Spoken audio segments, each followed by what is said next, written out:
Good morning, everyone. Happy Sunday. It was 22 years ago this month that I finished my 32 degrees of the Scottish Rite at the Long Beach Scottish Rite Bodies, which was the same Scottish Rite body that my father belonged to. He joined the year I was born, 1948. And at the time, I was lucky enough that my local Scottish Rite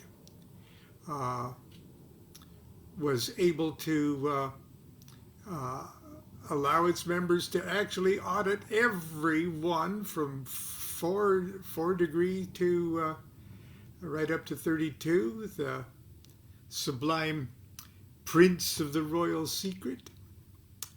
And I'm very proud of that. So I thought I'd do that just to start out today. I should have done it back on the 21st, which is really my anniversary. But anyway, today we're talking about now the 5, 6, and 7s of the small cards all represent the fixed signs of the zodiac, and swords are air, and the fixed signs of air is Aquarius. So these are the 3 cards representing the 3 decans of Aquarius. And we know that the swords can be difficult, so, but not all of them. Let's start with the 5 of Swords, defeat. Let's take a good look at it. See, it's an Averse pentagram made up of really chunked up, funky looking swords, and the wings in the background are distorted, and several of them actually form swastikas.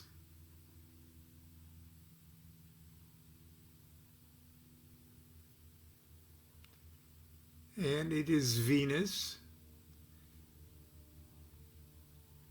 in Aquarius. 5 of Swords, defeat, Venus in Aquarius. 0 degree to 10 degrees Aquarius. That's roughly January 20th through January 29th. The original title is Lord of Defeat. The Golden Dawn model. 3 hands, 3 hands appear from the clouds at the bottom of the card. The right and left hands hold 2 swords each, the center hand 1. This image is that of the 3 of Swords, but in this case, the 2 swords to the right and left are violently parted by a 5th central sword. The rose is destroyed, and its 5 petals are dispersed into the air. There are no white rays. The Prince scale of color for Geibora is number 5 on the Tree of Life, is bright scarlet. The 4 scales of color for Venus are emerald green, sky blue, early spring green, bright rose or cerise, rayed pale green. The 4 scales for Aquarius are violet, sky blue, bluish mauve, white tinged purple. The formula that makes the 5 of Swords defeat is Geibora of Swords, number 5. Okay, the formula is the number first. 5 Geibora of Swords, yet Zyra, plus Venus in Aquarius equals defeat. This card presents 5 unmatched, bent, and damaged swords forming an averse pentagram. This pentagram of defeat is projected upon a field of Harris's geometric and wildly asymmetric wings, some of which form swastikas. As this card was painted at the very height of England's struggle with Nazi Germany, it's easy to speculate that Harris was either consciously or unconsciously projecting magical defeat on this hated enemy. Her concern with the design is clear in her words to Crowley, quote, "I only hope the swords are all right, for I can't do them again. I followed your instructions with meticulous care." Popular opinion holds that the averse pentagram is an evil symbol. The Golden Dawn even cautioned its initiates never to use it magically. Be that as it may, it's the pinnacle of superstition to believe that any symbol in and of itself can either be good or evil. The averse pentagram can be used to symbolize an infinite number of perfectly innocuous concepts. However, in this card, it really does mean trouble. Venus rules Aquarius, and for a moment she's very happy to have him as her date. After all, they're both pacifists. They are a friendly and mellow and sentimental couple. Unfortunately, this sensitive pair has shown up at the wrong party. A terrible fight has broken out in a very rough and well-armed area of Kabbalahville, namely Geburah, this house of Mars, which is located in Yetzirah, the world of swords. Naturally, Venus and Aquarius volunteered to be peacemakers, but they're just too nice, too peaceful, too weak to handle themselves in this violent neighborhood. The inevitable result is defeat. Sorry, kids. I hear things are quieter down in Tifereth. See Chapter 20 for a general divinatory meaning of this card. Well, let's see how things are down in Tifereth, which is number 6, the next card. And that's Mercury in Aquarius, but it's a number 6. And remember what we said? The 6s are great. You're always happy to see a 6 show up. Well, usually always happy to see a 6 show up in a reading. And look at that rose cross of being that we discussed in the very early chapters of this book. And Crowley calls it science. The 6 of Swords, science. Mercury in Aquarius. 10 degrees to 20 degrees Aquarius. January 30th to February 8th. The original title is Lord of Earned Success. The Golden Dawn model. 2 hands appear from the clouds at the right and the left side of the card. They each hold 3 swords, like the air dagger of the Zelator Adeptus Minor. The swords cross in the center of the card. A red rose with 5 petals blooms where the swords touch. The rose emits white rays. Scale of color for Tifereth, number 6 on the Tree of Life, is rich salmon. That's the Prince scale of colors. We always use that for the swords anyway. The 4 scales for Mercury are yellow, purple, gray, indigo, rayed violet. The 4 scales for Aquarius are violet, sky blue, bluish mauve, white tinged purple. The formula that makes science science: 6 Tifereth of swords, Yetzirah, plus Mercury in Aquarius equals science.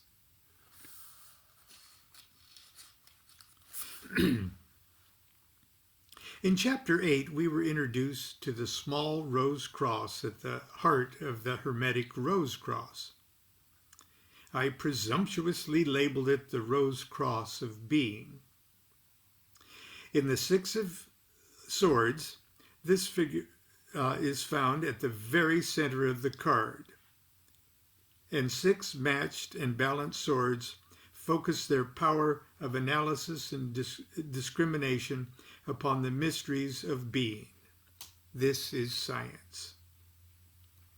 For those of you who are following along in the book and don't have the errata sheet for this, there's a typo there. I said in the 6 of discs, and of course this is the 6 of swords.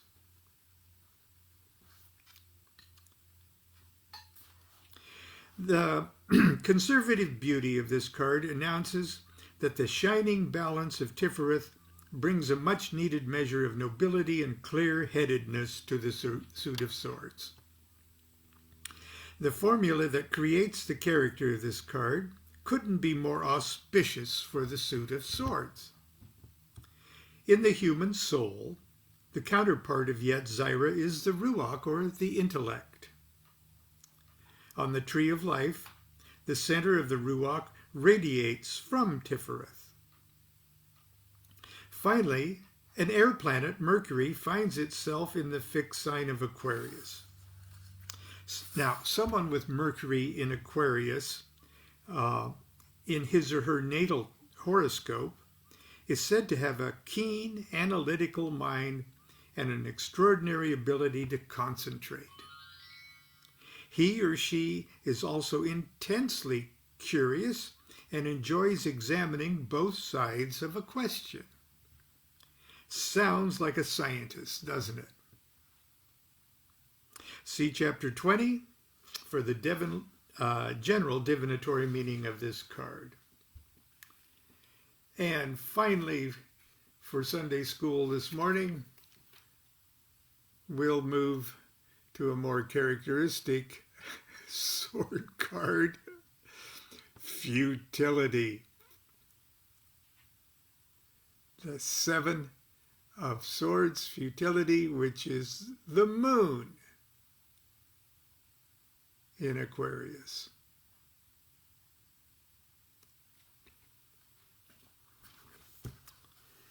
The 7 of swords, futility, moon in Aquarius. 20 degrees to 30 degrees Aquarius, so it's the final decan of Aquarius. February 9th through February 18th. The original title is The Lord of Unstable Effort. The Golden Dawn model. 2 hands appear from the clouds at the right and the left of the card. They each hold 3 swords, like the air dagger of the Zelator Adeptus Minor. A 3rd hand holds up a single sword in the center. The points of all the swords touch each other, the central sword not altogether dividing them. The rose of 5 petals blooms on the blade of the central sword. The print scale of color for Netzach is bright yellow-green. The 4 scales for the moon: blue, silver, cold pale blue, silver, rayed sky blue. 4 scales for Aquarius, again, are violet, sky blue, bluish mauve, white tinged purple. The formula that makes futility is 7 Netzach of swords, Yetzirah, plus moon in Aquarius equals futility. For me, the 7 of swords is often difficult to interpret in a tarot reading. One would think that a sword card in Netzach would be absolutely awful. There are, however, embedded complexities in our formula that relieve this card of some of the more torturous burdens that afflict other sevens. For example, the very name of the seventh Sephira is victory. This may seem like grasping at straws, but swords resonate well to words like victory. The moon in Aquarius adds elements of change and the possibility of compromise. Crowley observes, quote, "It's like a rheumatic boxer trying to come back after being out of the ring for years." Nonetheless, it's well to remember that sometimes even old boxers get in a lucky punch. Harris chose to illustrate this as a planetary battle. 6 planets versus the sun. Look closely at the swords, and I'll put that up again. Now, let's look at those swords. First of all, the bottom one on the handle is the sun. That's the center one. Okay, and all the rest of them, let's try to get a good look at them.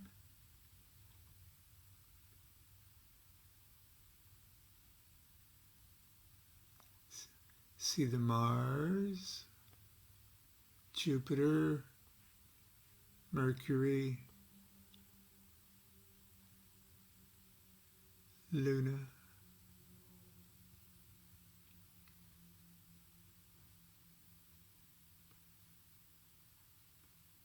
Venus,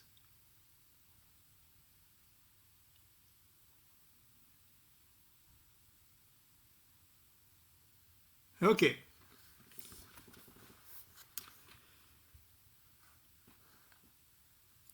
The hilts of the small swords, arrayed in a crescent near the top, carry the symbols from left to right: the moon, Venus, Mars, Jupiter, Mercury, and Saturn. The large central sword is the sun itself, outnumbered and battle-scarred. The entire arrangement, however, is orderly and restrained, almost suggestive of the moment when a negotiated settlement might be arranged. I wouldn't bet on it. See Chapter 20 for the general divinatory meaning of this card.